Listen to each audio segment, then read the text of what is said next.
Perfect. Hi, everybody. I'm Tam Alisi. I'm the sector head of agencies and media at YouGov, and we're super excited to be here with you today.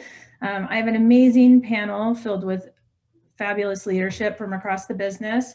Adam Gerber, who's Chief Media Officer at Essence, Alan Shanzer, SVP of Agency and Advertiser Development at Pandora, and Nicole, and I always chop your name, honey, and the last name. Carla Piano. Thank you.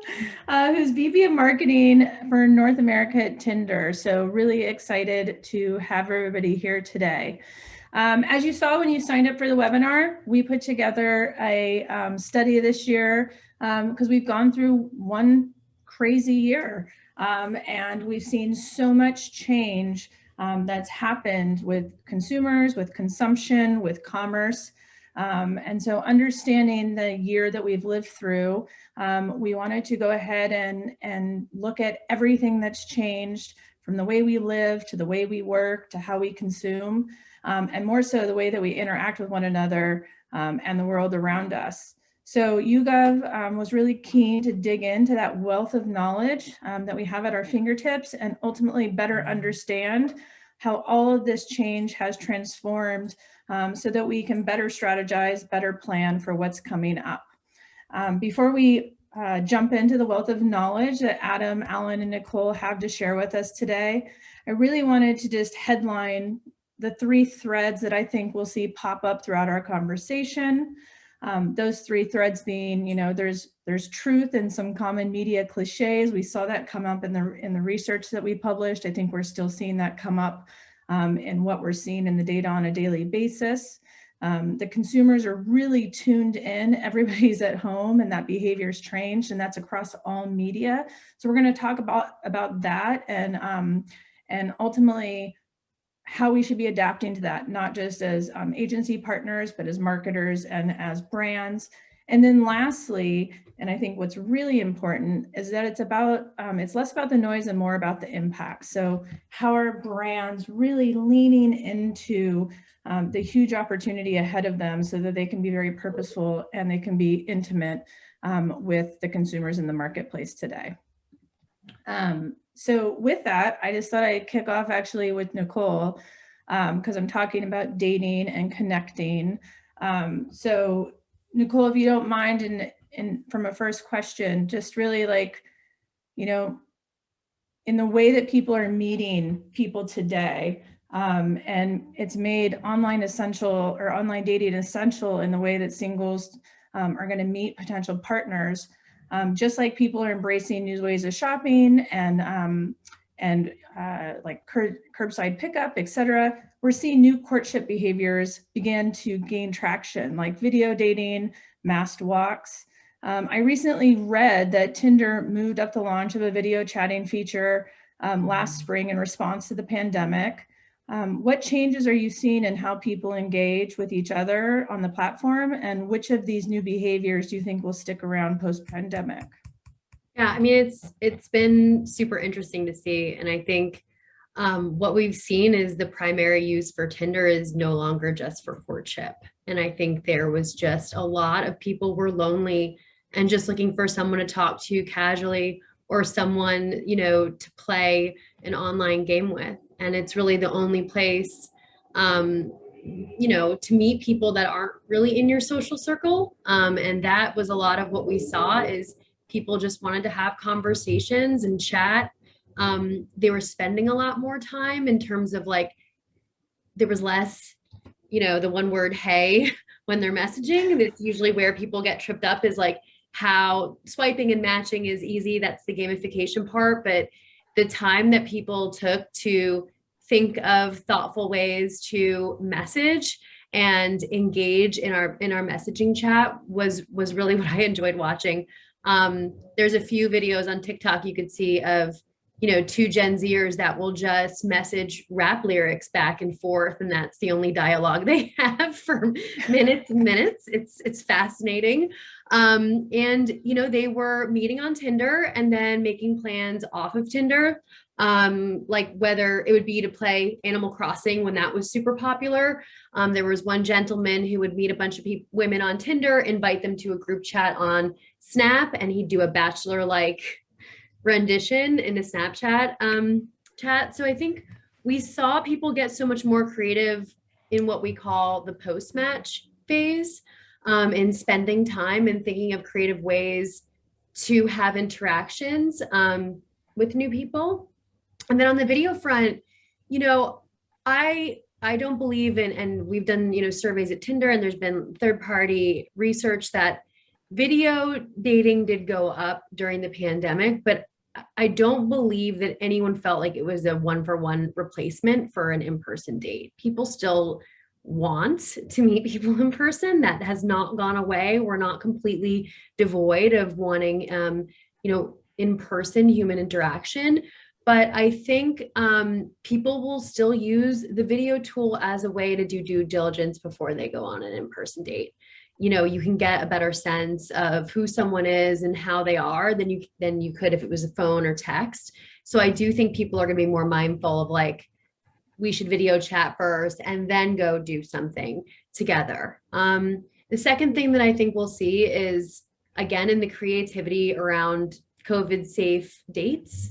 And I think one trend that is kind of an output of the office life sort of changing forever is that people can do more than just drinks at happy hour. You know, you can go for lunch. You could maybe go for a bike ride in the morning. We're not in the confines of a 9 to 5, 5 days a week ever again. So it changes the way and the time that you have to actually do stuff with other people. So I think that we'll see those things become more prevalent, and overall, there's just going to be a ton of pent up demand, I think, to meet people. It's been like, I tell people that it's like the longest winter we've ever had as a humanity. If you're a single person, you're going to want to get out. You're not going to be so precious of, is he 6 foot in finance? Like, you just want to make new connections. And I think that desire is really there. So I think people are coming to our product with just a completely renewed sense after everything that we've all gone through. I mean, I think the good news there is that people are not void of wanting human-to-human interaction. I think we're all pretty excited about the vaccine rollout and being able to have that back again. But there's absolutely, at least from what we've just heard from you today, been an absolute acceleration, probably in the way that we date and the way that we meet. And I think it's a good like byline into the way that we listen to music, and thinking about how we can talk to Alan about what's happening over at Pandora and in that space. You know, I think, Alan, Pandora, I mean, I think back to when streaming music began, like Pandora pioneered streaming with the introduction of the Genome Project 20 years ago. I mean, back at that time, Netflix was still mailing DVDs to people in the mail. Things have definitely changed. The pandemic has ultimately accelerated several digital trends, especially video, audio, streaming, commerce. You know, how are you seeing these like new normal digital behaviors play out in the audio streaming space? And how does this impact strategies at Pandora, which now, you know, aggregates audiences for SiriusXM, Stitcher, SoundCloud? You know, first off, I'm encouraged by Nicole mentioning that people aren't only interested in 6 foot tall finance guys any longer, because as a 5 foot 8 advertising guy, I'm encouraged by that. But Tam, you said the key word, which is, you know, accelerated, right? There's been a lot of trends over the past year that are things that we expected to have happen over the next 2 years that have just happened sooner. So, you know, Pandora, like you said, was a pioneer in the streaming audio space, but over the past, you know, 2 or 3 years, we've combined with Sirius. They've purchased us, so we're part of the SiriusXM family. We now have Stitcher, which is podcast, and we have SoundCloud, which is, you know, more of a youthful creator type music platform. And we aggregate a huge audience. We have 150 million monthly unique users, mostly connected by data. And so what advertisers have really leaned into is what they've always leaned into, right? Which is this notion of, you know, finding the right data segments. We have over 2,000 different ways to reach consumers through data targeting. that's really, been the bread and butter of the business. But I think now as, we're thinking very much about contextually based targeting and understanding where consumers are and how they're using music, and the shift to podcasting. And again, Sirius, we're reaching people when they're listening to sports content, news content, entertainment content. So it's not just music any longer, but it's much more about how are people using music throughout the entire day. And people are using essentially audio throughout the entire day, right? And Nicole again mentioned that, people are changing how they use their time. They might be going for a bike ride in the morning. Well, we see that kind of behavior.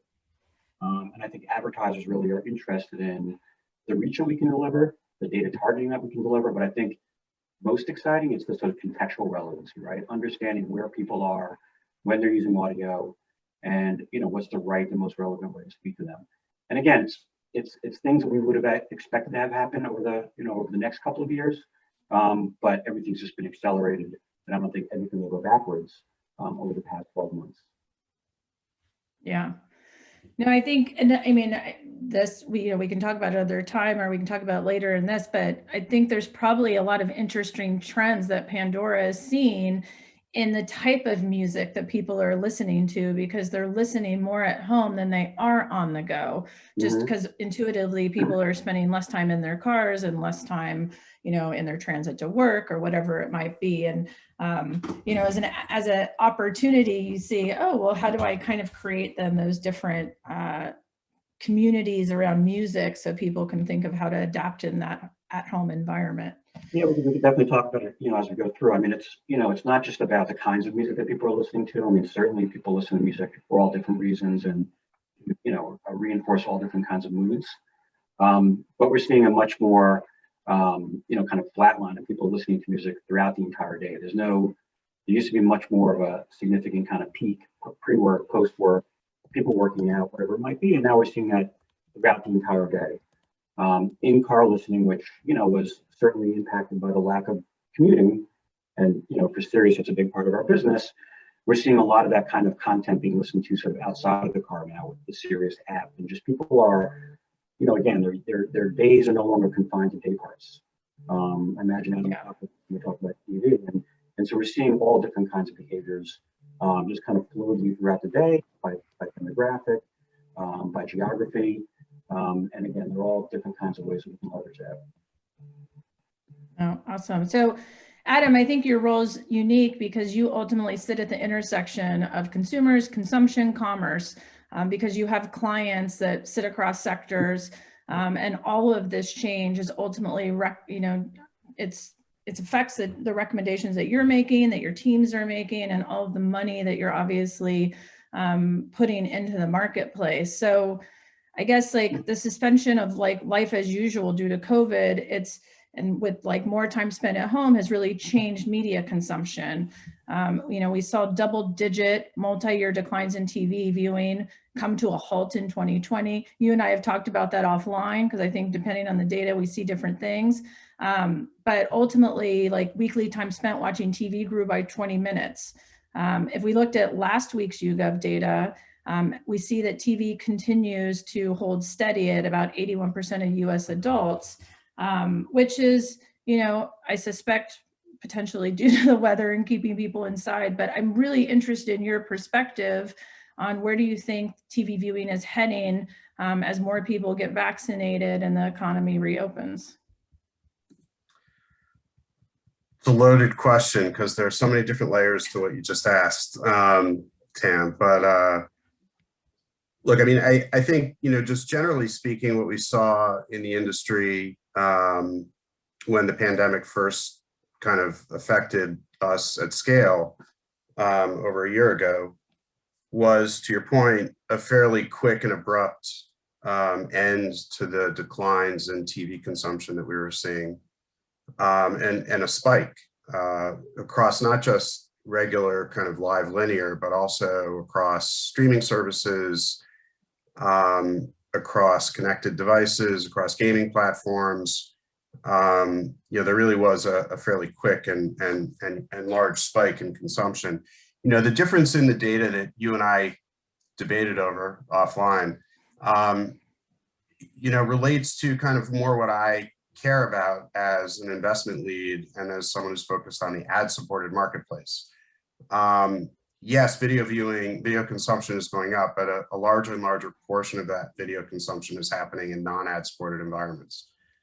So as someone who's focused on how do I place my clients' money and get them exposure, those environments are problematic for me. They create challenges.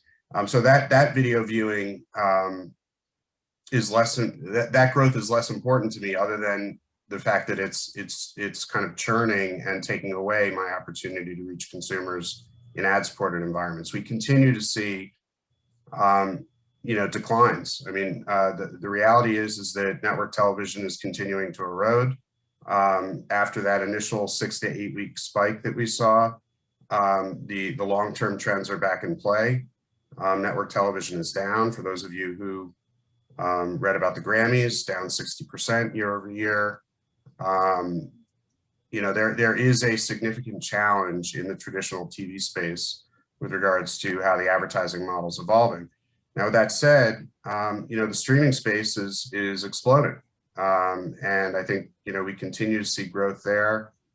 And I think a lot of that's being driven by new service offerings and the focus that the big media companies have put on direct to consumer and owning those environments. So in terms of what I expect to see going forward, a continuation of a long-term trend. People are going to watch less and less network television and cable live linear. They're going to experiment and trial the new services that are rolling out. And I think that within a year or two, we're going to start to see consolidation in that space and people gravitating to the services that they want to use as their primary video consumption bundles for on demand.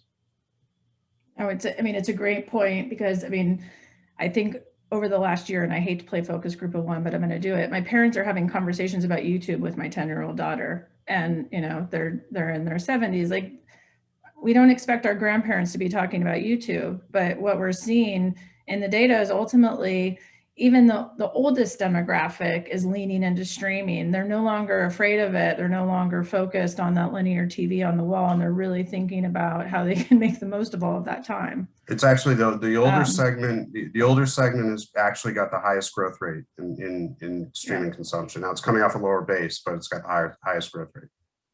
It's also not economically sustainable for the consumer, right? You have, I've had the same experience over the past year where I now spend twice as much money on TV as I did prior to the pandemic, because I'm subscribing to everything or trialing everything, and that can't last forever for most consumers. Yeah, Adam, I'm curious. One more question just as a follow up to that, because we had talked a lot about the increase in streaming viewership, and talk about Disney Plus landing on a gold mine unintentionally by launching Disney Plus right at the beginning of this. But how should advertisers be thinking about these platforms, and what is the opportunity for them to connect, understanding that there is a lot of ad-free, platforms out there where people are tuning in? Do you have any advice for that?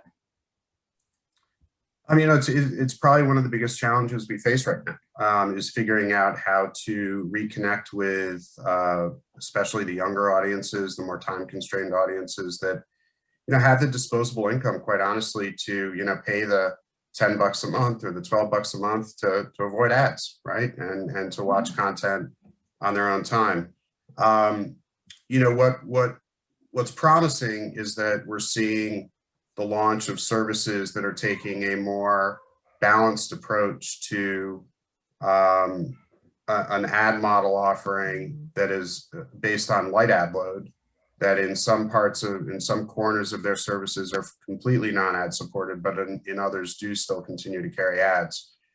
So whether you're looking at HBO Max, or you're looking at Peacock, or you're looking at Discovery Plus, Hulu with their tiered offerings, all of those services are going to offer advertisers and marketers the ability to connect with their consumers through ad-supported platforms. And of course, you've got the existing behemoth of YouTube already out there as a great scalable opportunity.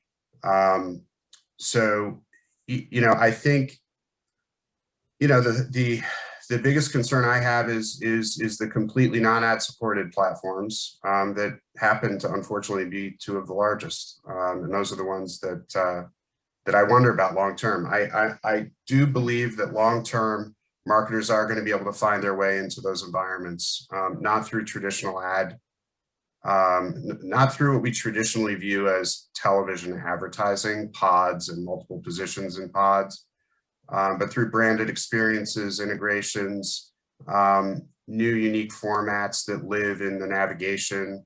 And I think the other thing that the industry is not really focused on yet is the extent to which voice is going to change the world of video navigation and discovery. And I think that as voice begins to proliferate through the platforms and the tools that we use, there will be new types of ad formats that we can't even dream of today to take advantage of. So that's a great, so go ahead. I was going to say, just the way that we've been approaching it, because we're predominantly Gen Z, so TV in no way makes sense for us. We're big on YouTube, but a lot of the integrations or partnerships with Netflix shows where you can get product placement or some type of amplification in the digital properties that they have outside of there has really been helpful to kind of break through into the Netflixes and the HBO Maxes of the world. It's just it's like you were saying, a 30-second ad is like not going to be the way, but you can get creative with how do you break into those places and get brand presence. But it's definitely not as simple as it used to be. Well, what I love about the idea of being able to give brands the opportunity to ultimately re-engage with users in a different way through these traditional mediums is that it's all about engagement. So I know offline we've all had lots of conversations about it's not just about viewing, it's about how a brand's engaging. And Nicole, you and I talked a little bit about the fact that I think it was back in March, Tinder recorded more than 3 billion swipes on the platform. I mean, from a user engagement perspective, that's pretty serious engagement levels. That's telling you that people were obviously hungry to be, getting to know one another. I guess, what's your advice for advertisers on the role of dating apps in their digital media plans? And, how do you think that's different than a year ago? Yeah, I mean, I would say that we often don't come with ad executions or ideas that are contextual, which is crazy because we're a hyper contextual place. Like, people are in a mindset looking for something, very specific. And so you can't just give us your static display ad and expect that that's going to be well received. So I would just say, thinking about the mindset that the consumer is in when they're, ferociously swiping and, your ad comes up, how do you aid that experience and how do you make it fun and engaging instead of just an impression? And I think this summer, I mean, I think we're going to still have the same volume of swipes because there's use cases for the app that come back into play when people travel. Tinder's what I like to call a companion app. You go to a bar, a club, or a festival, and you just narrow your radius to a mile and you just see who's in that room. So I think thinking about how do you localize, how do you provide value in that moment? But I think people are going to have certainly they're going to be paying less attention to stuff that isn't relevant to what they're doing and where they're at. Tam, I think that's really important. I think it's really important for advertisers today to think about when they're marketing on a platform, whether it be Tinder or Pandora or some other platform, understand why the consumer's there in the first place and provide value to that experience. So this notion of a static ad when you're swiping through probably doesn't make a whole lot of sense. We think about that a lot as well in terms of, we understand where they are in their listening experience. We understand if they're interacting or leaning back from the app. We understand if there's a chance to show them a visual ad. And, we play into that because we want the experience to be positive. If the experience isn't positive for the user, we see really quickly that they log out, they close down, they go away, and we lose them. that notion of understanding, whether it's Tinder or Spotify or Pandora or, Snap, whatever it is, while you're there as an advertiser, understand why the consumer's there and what they're looking to do, and try to provide value to that experience.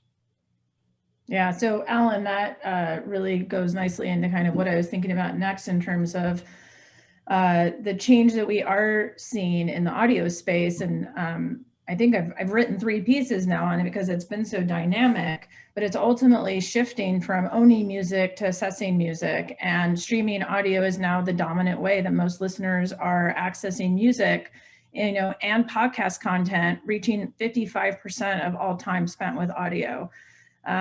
We often kind of joke, as all of us use CDs, that the days of CDs and downloaded music are long behind us. So, Pandora obviously, has a huge advertiser network. You have, so many consumers. How should advertisers and agencies evolve their thinking about targeting and creativity within the audio platforms? Yeah, again, I think it's been paying really close attention to to what's happening with that consumer on the actual platform. So whether you're using data to target specific cohorts or specific types of consumers, or using contextual relevancy to place that kind of message and market, understand, is that consumer, on their app, on their mobile phone? Are they connected through some kind of, Alexa or Google Home device? Is there an opportunity to speak to them or use a voice advertising prompt to interact with them? Are they in the car? Are they in an environment where they're probably with their kids? Are they co-listening? Because again, they're listening to an Alexa versus that personal experience where somebody might be using earbuds. We see all that, and we think it's really important for the advertiser to sort of begin to understand how to leverage all that. Again, it is a massive audience, and one thing that's really unique about audio is that it can be very, very personal, right? The earbud is literally inside your head. So if you're an advertiser and you start screaming at somebody while the earbud's in their head, you're probably not going to do a really good job of sort of putting them onto your brand or your message. And you're right, the days of owning the music, that's if you look at the 2 biggest today, it's terrestrial, analog radio, and owned CD type listenership. So the advertisers, the marketers have to embrace this notion of streaming. Again, not just music, because a lot of the growth is in podcasting and other forms of spoken word audio. So all that has to be taken into consideration. Particularly, again, in the podcasting world, you have your talents doing live reads, and that's a really different way to think about marketing versus a 30-second ad or a 30-second audio ad. So there's a lot of things to consider, but there's a lot of room for creativity, and it's one of the reasons why I think it's just such a powerful place for marketers to be. Yeah. So I really didn't want to focus on any of the downside. I really want to focus about transformation and what we should be excited about as we've just passed our year anniversary of all, being at home in this pandemic.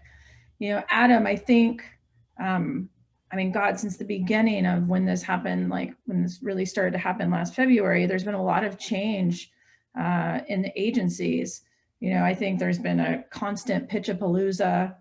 Clients have been walking away from an agency of record model in some cases, and then having a different type of a relationship with their agency partners. Enter COVID, and there's been massive budget shifts because of uncertainty and all of this change. But I do want to talk about the good side of the disruption within the agency model, because I do see a lot of it happening in the also in the conversations I'm having with my friends at the agencies. So how is it changing agencies for better, and like what potential transformations are you most excited about? Look, I think there's a bunch of stuff happening that while the impetus of the change might not have been, a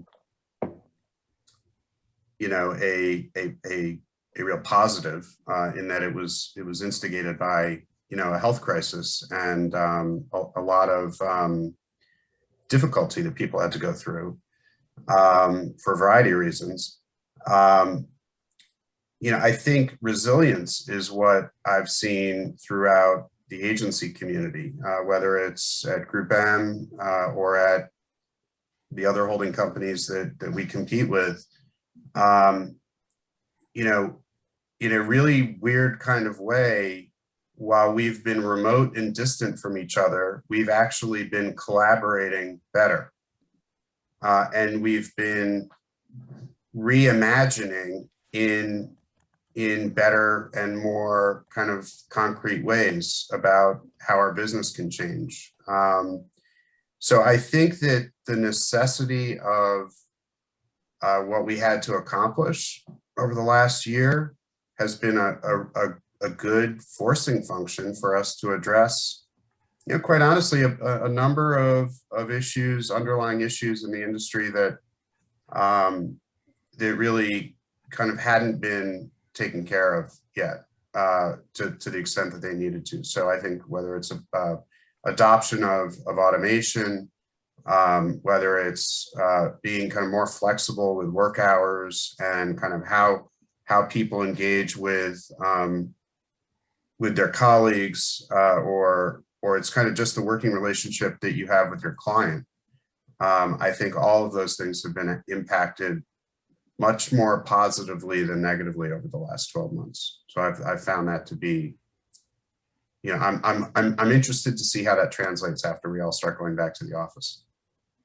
I think, you know, one thing I would add to that is we've had the pandemic, but we've also had some serious social issues, right? Some social unrest and other really important things we have to pay attention to. And on top of that, because of the pandemic, we've had some business models that have had to adjust really, really quickly. I'm sure, you know, Tinder has had to, certainly the QSR industry has had to, the retail industry has had to, and create entirely new businesses sort of on the fly over the past 12 months. And I think, you know, speaking from the publisher side, being somebody that sells to the agencies, I think, you know, and credit to them, you know, credit to the agency world. Our partnerships, I think, have gotten stronger over the past year as we've kind of gone through this together, not just on a personal level, but on a business level, and figure out how to be flexible, adjust, come up with new solutions, and really just rethink what it means to be a good partner to an agency, and for an agency to be a good partner to a publisher, which I think is that sometimes has gotten lost.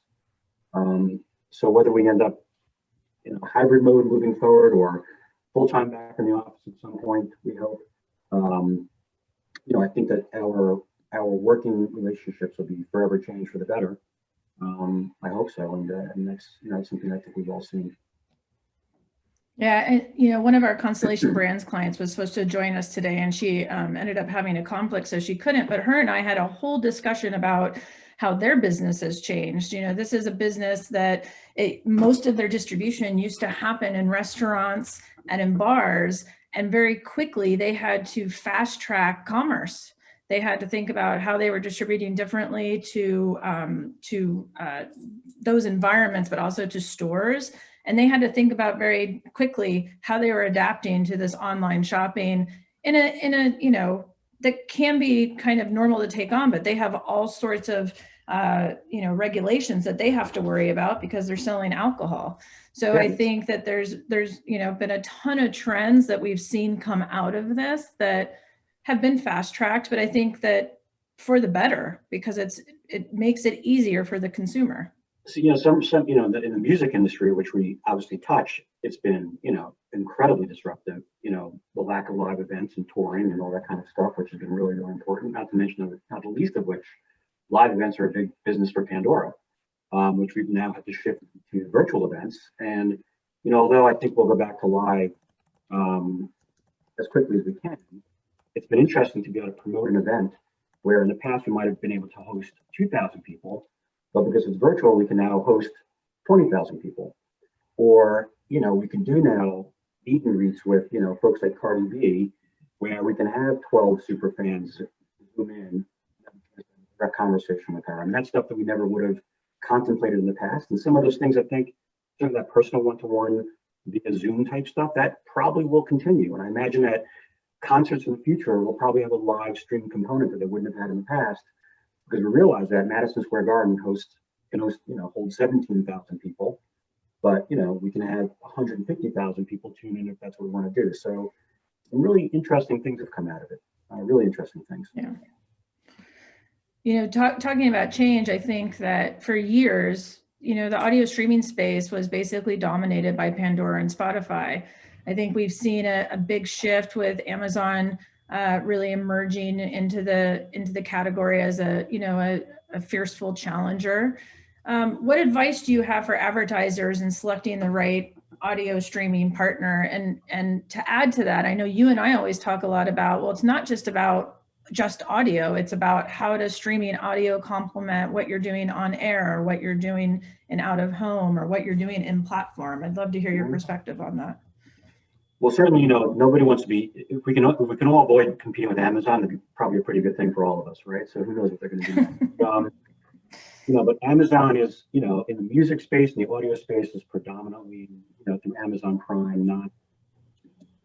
That's the first place we start, right? Which is, we have 150 million monthly listeners that are on an ad-supported platform. That's what we do. That's what we do first. We have a subscription business, but it's not what drives our soul. It's not what drives our business. So for advertisers, the first thing I'd say is, understand the size of the addressable audience that you can go after. Make sure you're looking at, what the business model is first, and our first business model is advertising. The second thing is just from data, contextual targeting, creative side of it, which we talked about.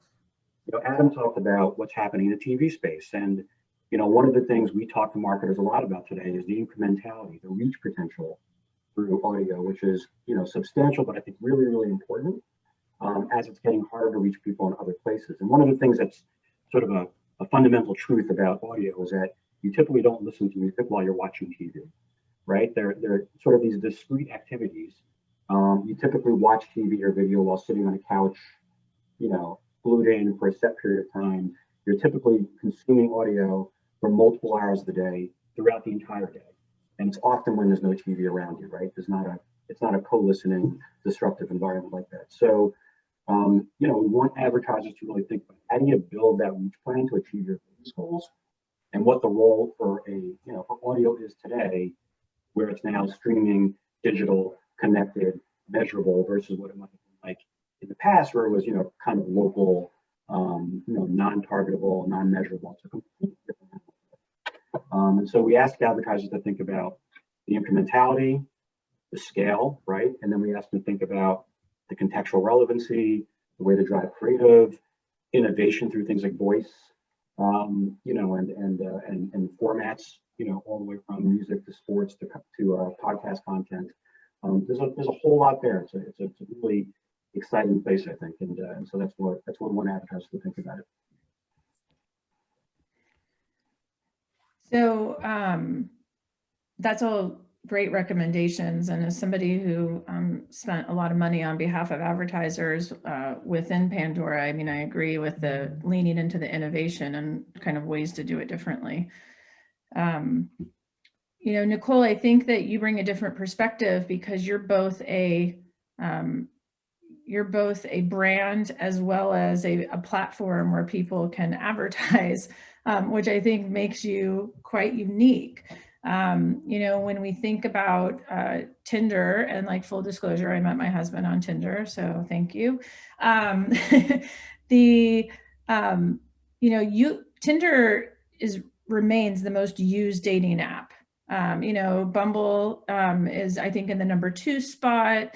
Match and eHarmony still have their role.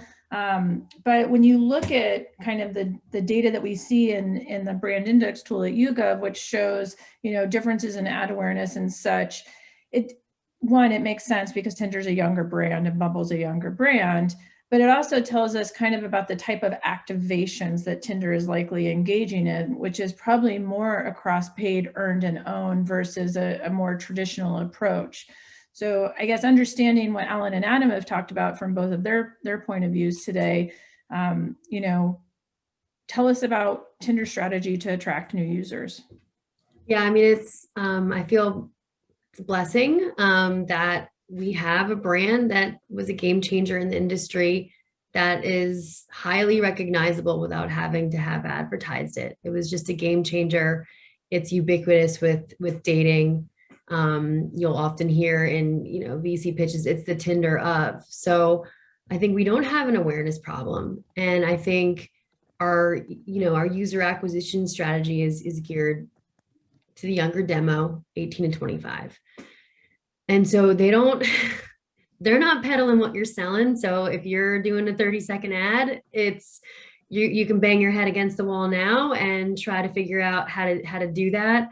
We went through a huge reboot in the spring because once we had time with COVID and you're like, everybody's scrambling on what to do, it was a moment where a lot of brands took stock of like, who the hell are we and what do we stand for in these moments? And there was a lot of volatility in the media landscape. There was a lot of, when do brands take a stand on something? When do they not? So we took a pause and we really then took stock of everything that was out in the market related to Tinder and really had to come to Jesus as to, if we're truly Gen Z, is this the right message and the right creative? And are we really spending on the right platforms? And lucky for us, like their attention is very fragmented, but it's in a lot of big places, but new places. So we had a ton of fun trying to crack TikTok and figure out, like,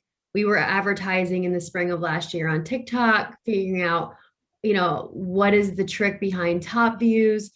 The first top view takeover we ever did was, a polished ad with models in it. And it just, like, TikTok called us and was like, we got to take this down. The comments are just so bad. And lo and behold, we've done enough now that I think we had Nick Jonas, who's the youngest Jonas, dressed in like a toga saying something really funny. And so we've learned how to make TikToks, not ads. We've learned that they want to see their own. They want to see real people. They don't want to see people you've casted, and they can sniff out that bullshit like from a mile away.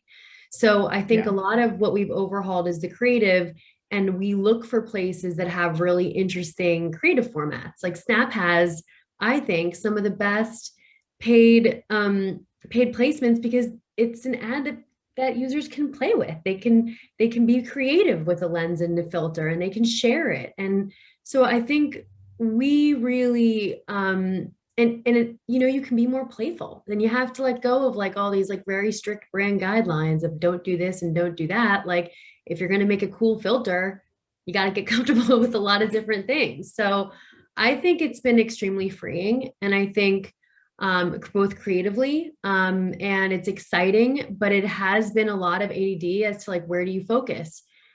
Should we be doing something on Discord?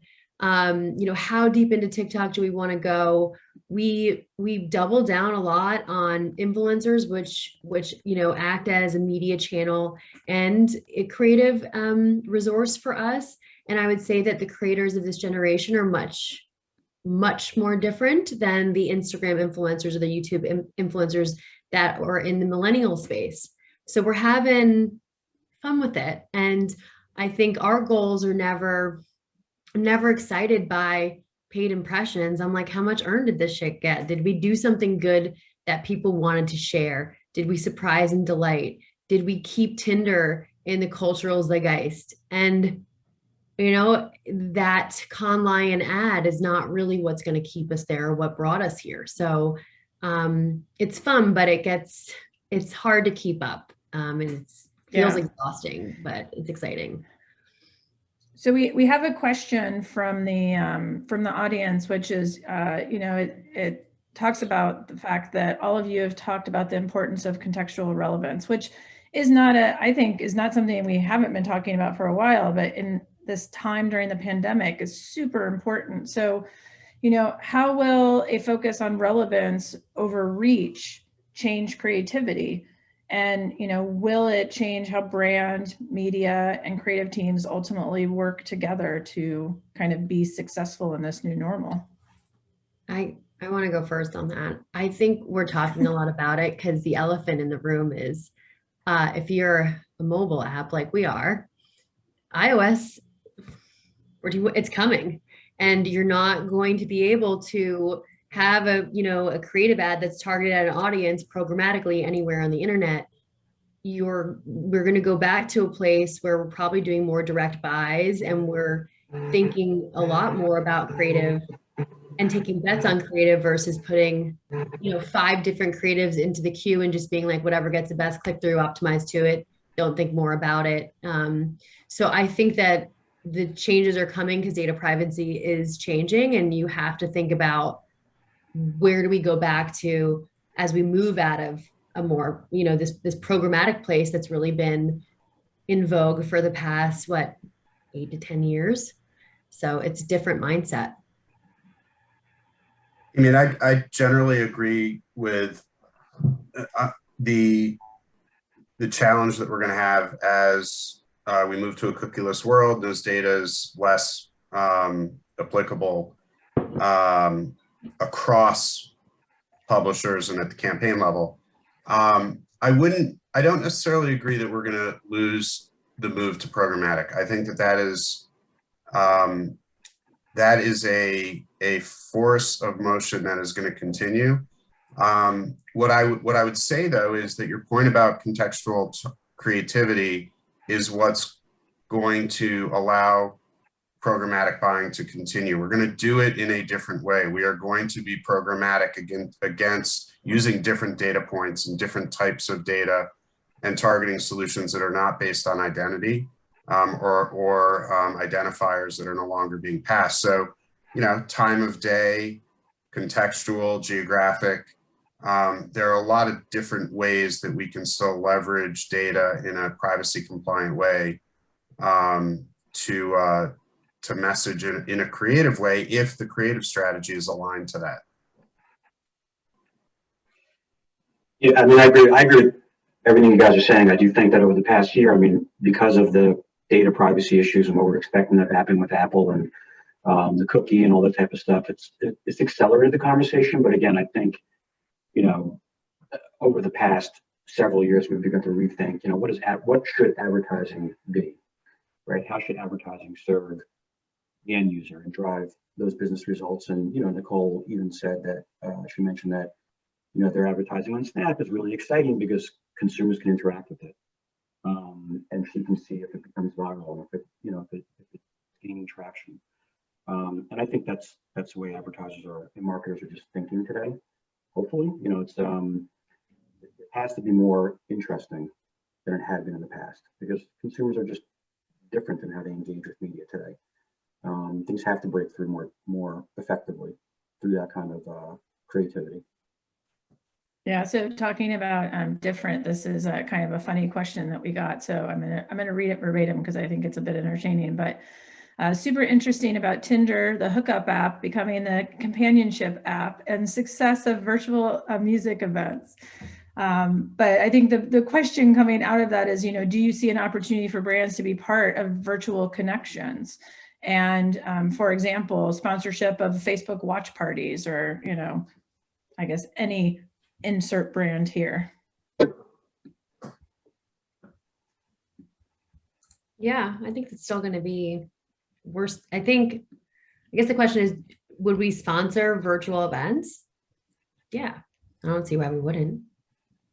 If the integration is cool and if it's I think there's a difference between the quality of some events and, it's not just getting on each one, but I think if it's special and there's a role for the brand to play and it makes sense, why not?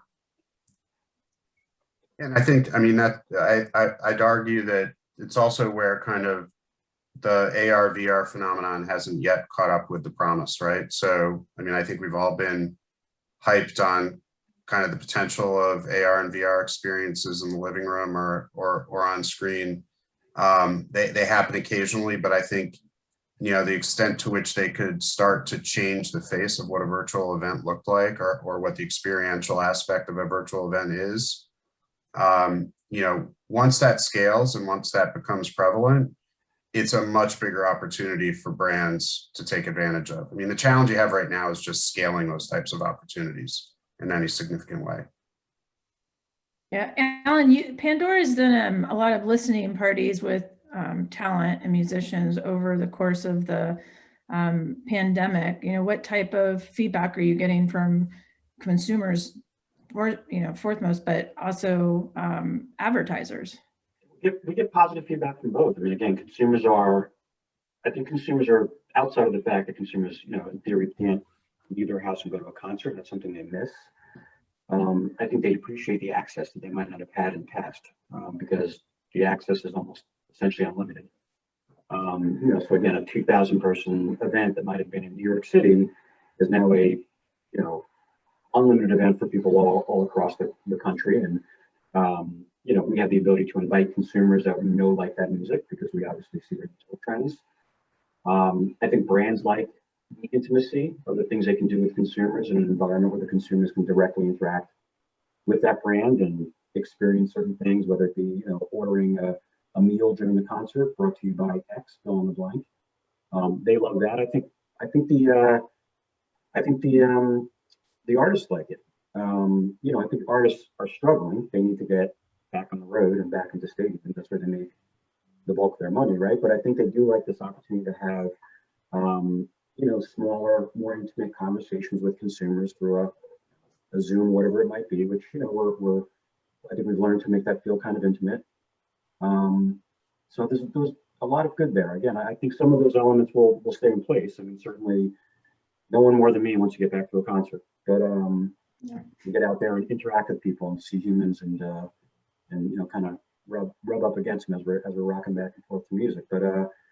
But there's a lot of virtue in access and scalability for brands, for consumers, and others that have come through virtual. Yeah, no, I agree. And I think that there's been in a time where, and you mentioned this earlier, Alan, not only have we dealt with the pandemic, we've dealt with a lot of social concerns over the course of this as well. And you've hit the word a few times, like inclusivity. I think it's nice where there used to be this exclusivity, which could still exist if you're in a local place. So there's only so many people that can attend. But the opportunity that, maybe teenagers can attend a concert from at home because it's safer for them to do so at an earlier age, or there's a whole level of inclusivity now that I hope as a trend sticks around because it adds a lot of value. And again, it touches back to what we talked about earlier, which it gives brands the opportunity and frankly, the permission to engage with consumers in a bit of a different way that is relevant. So I think that that's a good thing. I have one more question. Go ahead. I was gonna use a really bad analogy that I think Alan will appreciate, and this will take, those of us who are above, those of us above the age of 50. I mean, look, the what you're talking about is what the Grateful Dead did 50 years ago. They invited their fans to tape their concerts and pass them around and, be inclusive about sharing their music. And look what it did for that band. And so I think, you're seeing the same phenomenon.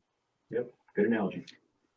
So I have one more question because we have about 5 minutes left, and this is a good question. So it says, what is the biggest trend you see that gives you the most unrest or stress, perhaps, and an area where you feel your teams aren't prepared to address this currently? It's a tough question. I would say I'll give a very quick answer. Outside of things out of our control, like what happens with the pandemic or future social unrest. We talked about it a little bit. I think there's a lot of questions around where we go with data and the ability to use data from a targeting perspective. And, it doesn't keep me up at night, but it's certainly, I can tell you within Pandora, it's something we think about quite a bit, right? It's a big part of the ad ecosystem. It's a big part of our ecosystem. I agree with Adam that we're going to find ways. There's going to be solutions. Maybe we'll find better ways we've done in the past that make publishers and advertisers and consumers more comfortable. But I do think that there's going to be, a lot of work there and a lot of disruption until we get to the sort of place we need to get to. Oh, you want me to go, or you want to? You can go. All right. So Tam, the question is, what do I think that is a challenge for the teams today as we go forward? Is that essentially it? I guess what is the biggest trend you see that gives you the biggest or the most unrest or stress? So what's the biggest trend you see that I guess that you're unhappy about? I mean, I think it's going to relate back to something that Nicole kind of alluded to, if I remember the conversation as it went over the past hour, which is that, you know, brands, for the most part, still have not been comfortable recognizing that they have to let go. You know, I'll use a couple different examples of, you know, what I think is challenging for our teams and what I think we need to help folks in the industry overcome. You know, we talk about the word premium all the time. I love it. Every seller comes in and tells me that they're premium. Every single one of them, including Alan. Never. I don't use that word. You know, I think we're thinking about that word completely wrong. You know, premium is not about, you know, the A-level talent or the production values or the money that you spent on the content. Premium is about whether it matters to the viewer. And what's premium to me is, you know, probably not premium to you, Tam. And, you know, my 15-year-old son definitely has a different view on what's premium in terms of the content that he consumes.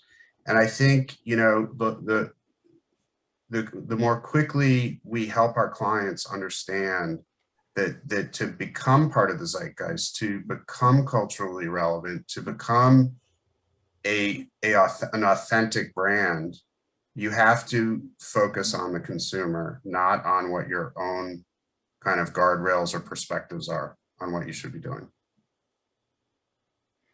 I love that point. I wrote it down. I don't know if you noticed, I looked to the right because I was writing it down because I think it's a great headline to take away, which is that premium is what matters to the consumer. And as we talk to brands on a daily basis, and we're, you know, whether it's, you know, we're pulling data out of profiles to have better understanding, or we're looking at what's happening through brand index in terms of their brand health.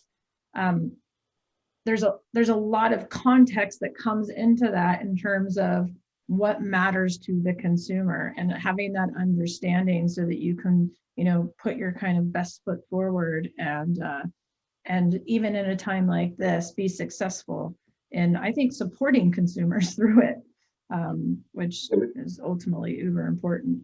We've transitioned a bit from talking about brand safety to talking about brand suitability for that same sort of reason, right? What is right for the brand? What is right for the consumer that brand's trying to talk to? Safety is very subjective. Suitability, we can kind of figure out.